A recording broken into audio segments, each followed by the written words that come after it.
Bem-vindos ao CSA TV, o seu canal de notícias das Américas em português. Seguem agora os nossos destaques. A OIT, a ONU Mulheres e o Movimento Sindical Internacional pedem a ratificação da Convenção 190 contra a violência e o assédio no mundo do trabalho nos países da América Latina e Caribe. Segundo o FMI, o combate à desigualdade na América Latina passa pela taxação das grandes fortunas. A Organização Mundial da Saúde, a OMS, reafirmou a sua oposição aos passaportes Covid-19. Ingrid Betancourt, ex-candidata à presidência da Colômbia, defendeu a legitimidade das manifestações no país.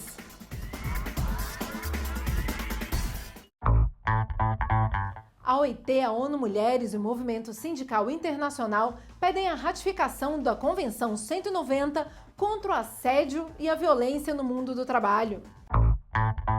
Por meio das suas redes sociais, a ONU Mulheres destacou a importância de que os países da região ratifiquem a Convenção 190 da OIT, pois é a hora de dizer basta à violência e ao assédio no mundo do trabalho.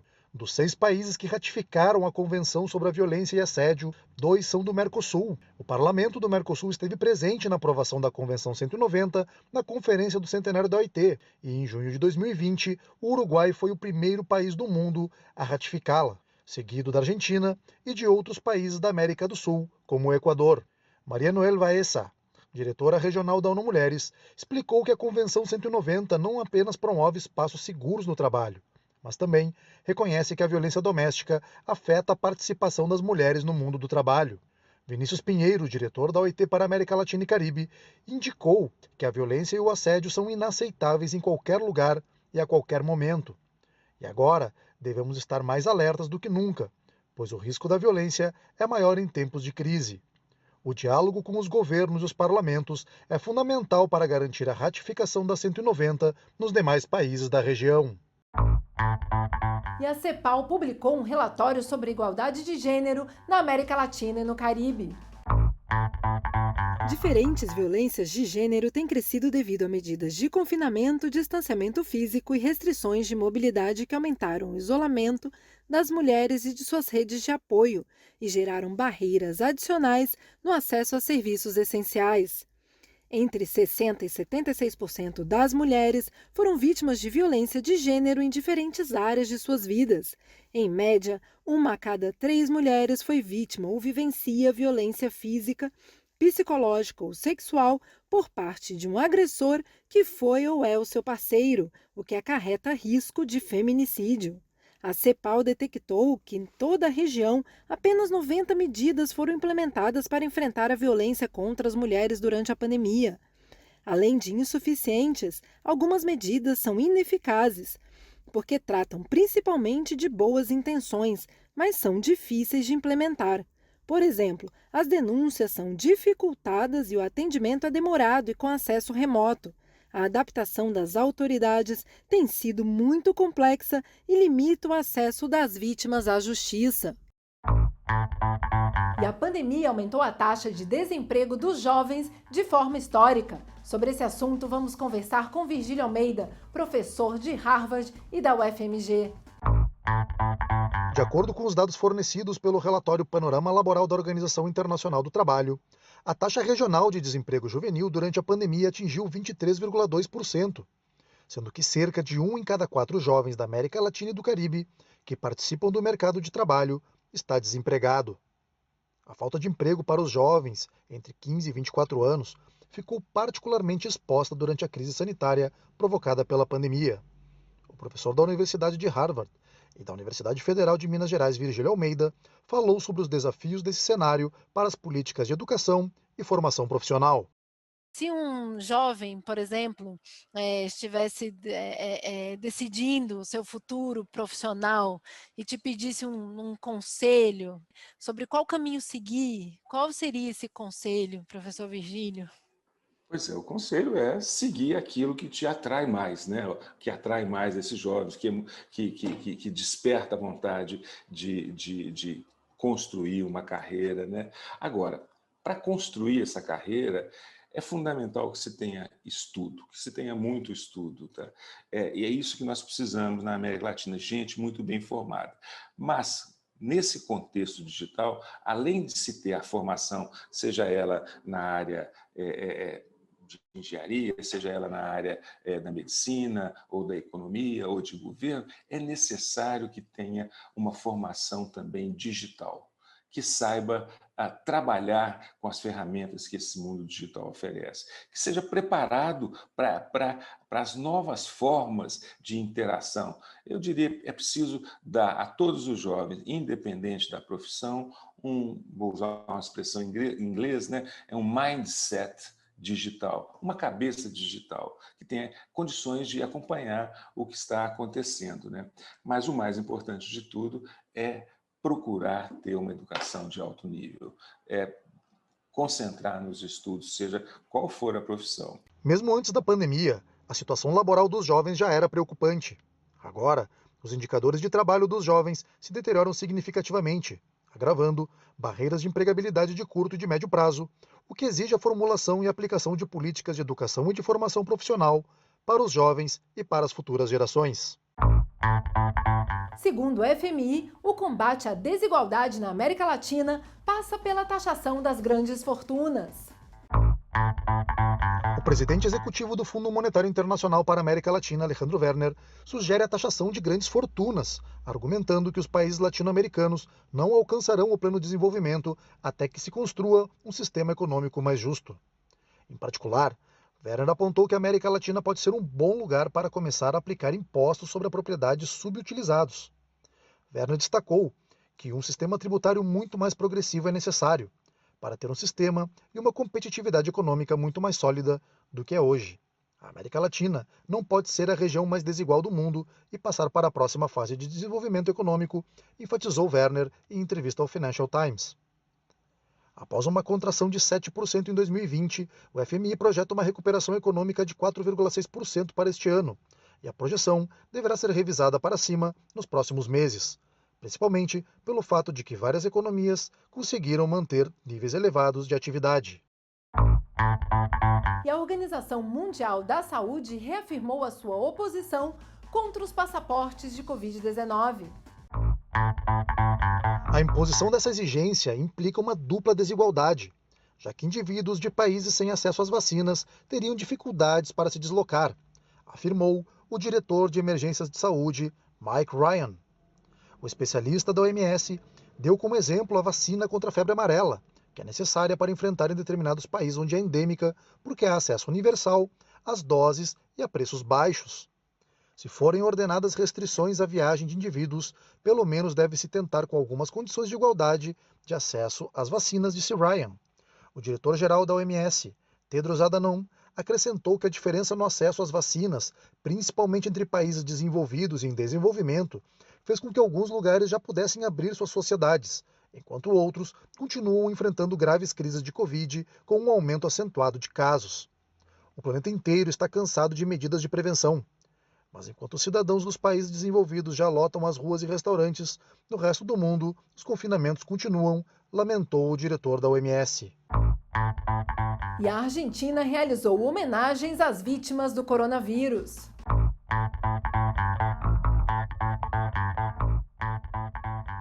O governo da Argentina realizou uma cerimônia em homenagem aos mais de 92 mil falecidos pela pandemia de Covid-19.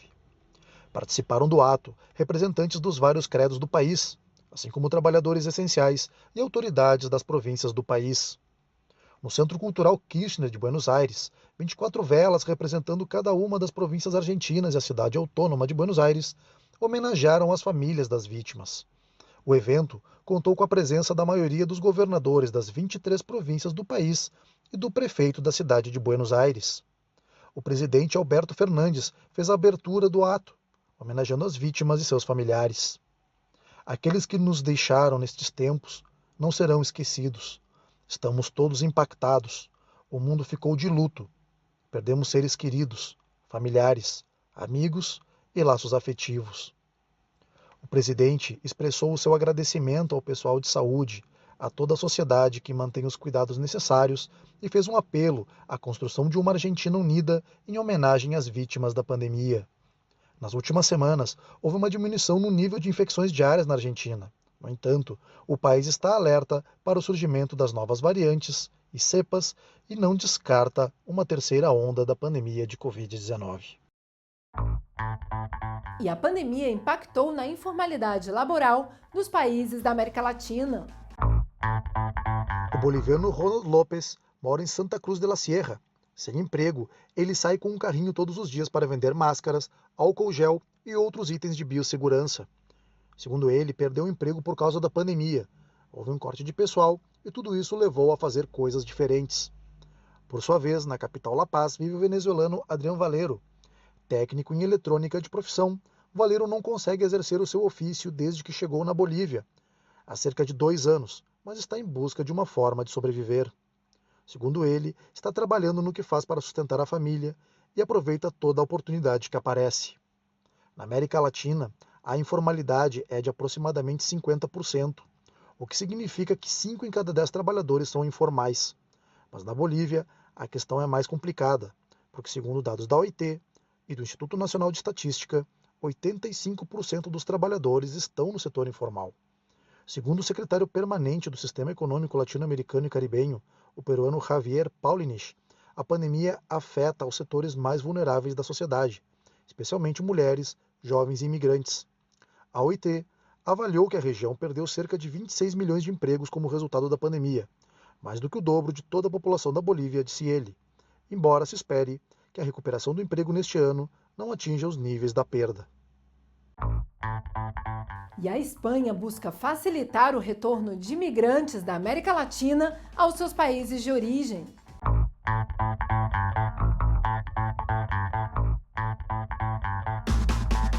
A Associação Ruminhaui atua em Madrid para facilitar o retorno de imigrantes ao Equador.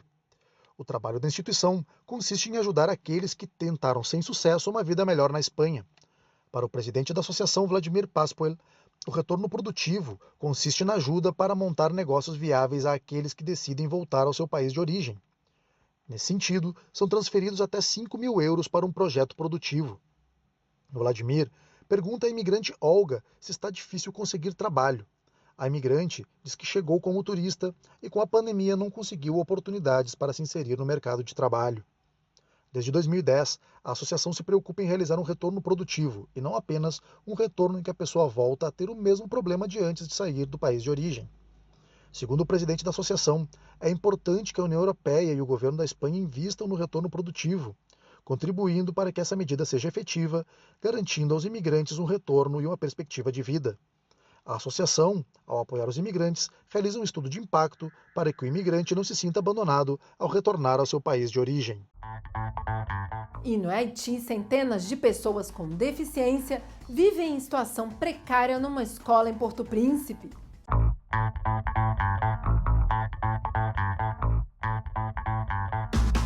Centenas de pessoas com deficiência no Haiti vivem desde o dia 20 de junho em condições desumanas em uma escola comunitária em Pétionville, na capital, Porto Príncipe. Sem serviços sociais básicos como água, higiene e alimentação, os abrigados se manifestam. Entre as 565 pessoas com deficiência realocadas para esta escola está Samuel Jean, na casa dos 30 anos. Este mendigo lamenta as condições deploráveis em que vivem há vários dias neste novo espaço.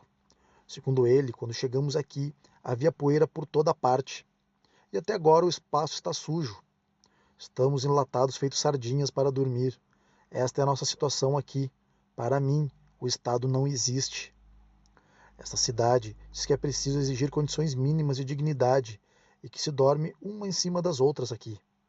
Os abrigados acusam a polícia de realizar uma política de higienização, incendiando de forma criminosa os acampamentos anteriores. Trata-se de uma política que já deixou 2 vítimas fatais e 3 feridos. Estaria por trás das ações uma disputa de territórios entre gangues e policiais corruptos. Ingrid Bittencourt, ex-candidata à presidência da Colômbia, defendeu as manifestações no país.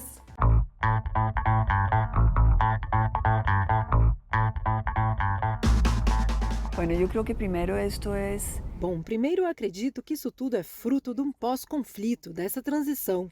Estamos com jovens que pela primeira vez se atrevem a sair às ruas porque os fuzis das Farc foram silenciados.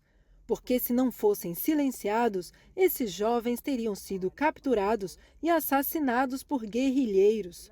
Essa é a realidade. É possível protestar porque há paz.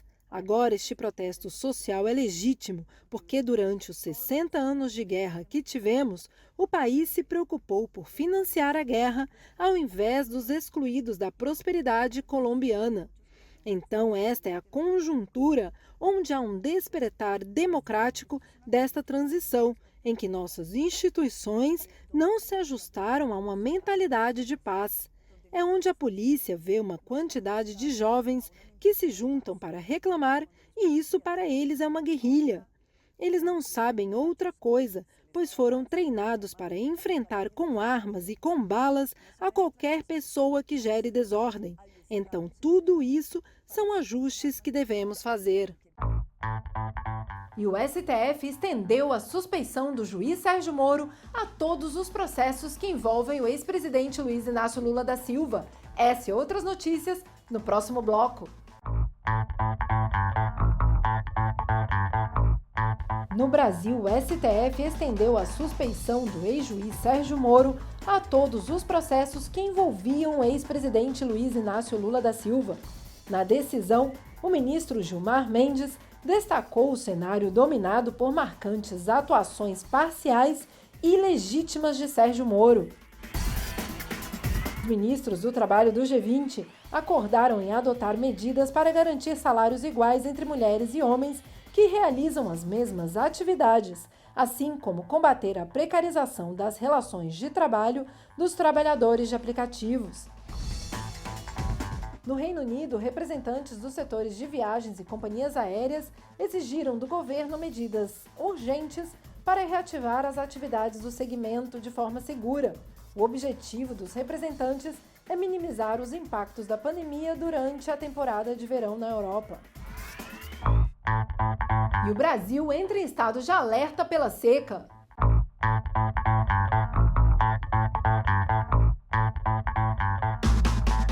O Brasil enfrenta uma das secas mais severas da história, um fenômeno cada vez mais frequente que afeta a geração de energia elétrica do país, majoritariamente de origem hidrelétrica. A seca se concentra na região sul e centro-oeste. As altas temperaturas e o menor volume das chuvas dos últimos 90 anos preocupam especialistas como Marcelo Schneider, coordenador do Instituto Nacional de Meteorologia. Nesta última década, os períodos secos são mais frequentes. Não somente está chovendo abaixo da média, como também as temperaturas são mais altas, gerando maior evaporação. A combinação dos fenômenos tem reduzido as reservas hidrelétricas e os níveis têm chegado a 10% da capacidade de armazenamento dos reservatórios. Segundo o professor da USP, Pedro Luiz Cortes, o desmatamento tem contribuído para a seca. São problemas interligados. A política ambiental e energética do Brasil tem levado a uma situação que provoca o aumento dos preços da energia elétrica, causando uma pressão inflacionária nas estruturas produtivas, que acaba recaindo sobre os consumidores, tanto de energia elétrica como dos produtos que dela dependem para serem produzidos. A falta de investimentos em energias renováveis estão gerando uma situação de insustentabilidade, podendo causar apagões em diferentes regiões do Brasil, que já importa energia tanto da Argentina quanto do Uruguai. E a Suprema Corte do México autorizou o uso adulto de cannabis.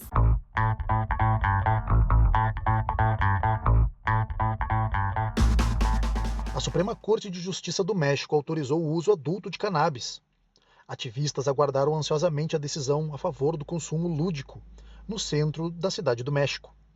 Os ativistas acamparam e ficaram a poucos metros do prédio onde os magistrados deliberavam sobre a inconstitucionalidade de 5 artigos da Lei Geral de Saúde relativos ao consumo e cultivo sem fins lucrativos da cannabis. Durante o período de espera, os ativistas deram entrevistas sobre a importância da decisão do Poder Judiciário. Estamos praticamente a poucas horas de discutir a declaração de inconstitucionalidade, que foi nossa aposta desde o início, disse Miguel, ativista do coletivo 4/20 do México. Sabíamos que os legisladores não tinham vontade política para fazê-lo, e chegamos a esse ponto. Agora, cabe ao Supremo Tribunal dar essa declaração e liberar a planta depois de 101 anos de proibição. O coletivo La Acampada iniciou seu plantão em fevereiro de 2020. Pepe Rivera, coordenador do Plantão 420, diz que há 5 tipos de cultivo sem lucro e o que eles estão fazendo é um ato de desobediência civil para garantir o direito ao uso, tanto recreativo quanto medicinal da cannabis. Ele ressalta que o objetivo não é econômico nem comercial, e sim de garantir o direito de uso de uma planta da natureza que não provoca mortes por overdose e que é menos nociva do que o uso de álcool e de outras drogas. No México, a decisão pela autorização do uso adulto não permite o consumo em locais públicos e tampouco na presença de crianças.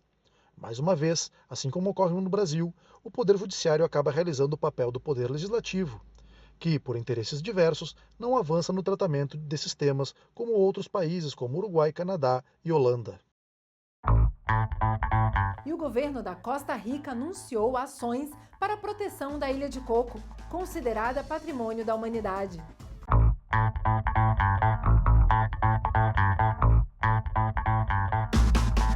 O governo da Costa Rica informou nesta terça-feira que fortalecerá o programa de proteção da biodiversidade marinha e insular da Ilha de Coco, considerada patrimônio da humanidade, e que enfrentará ameaças como a pesca ilegal, mudanças climáticas e poluição. Entre as medidas adotadas estão o controle da pesca, o que inclui a fiscalização e o controle da pesca com operativos especiais, além do controle de áreas críticas. A Ilha de Coco, a 500 quilômetros do litoral da Costa Rica, é considerada patrimônio da humanidade desde 1997, tendo em vista a riqueza de biodiversidade que possui, sendo um dos locais com as maiores concentrações de peixes do mundo. Rafael Gutierrez, coordenador das áreas de preservação, diz que o local é importante, pois ficará conservado e preservado como nos últimos 500 anos. Um dos objetivos da política pública de preservação consiste na fiscalização e na realização de operativos contra a pesca ilegal, e as políticas públicas de fiscalização para a preservação da ilha são fundamentais para manter a biodiversidade e para garantir o resguardo da natureza das atividades predatórias dos homens para o futuro. E eu sou Carol Coelho, desde a sede continental da CSA em Montevidéu. Muito obrigada por nos acompanhar.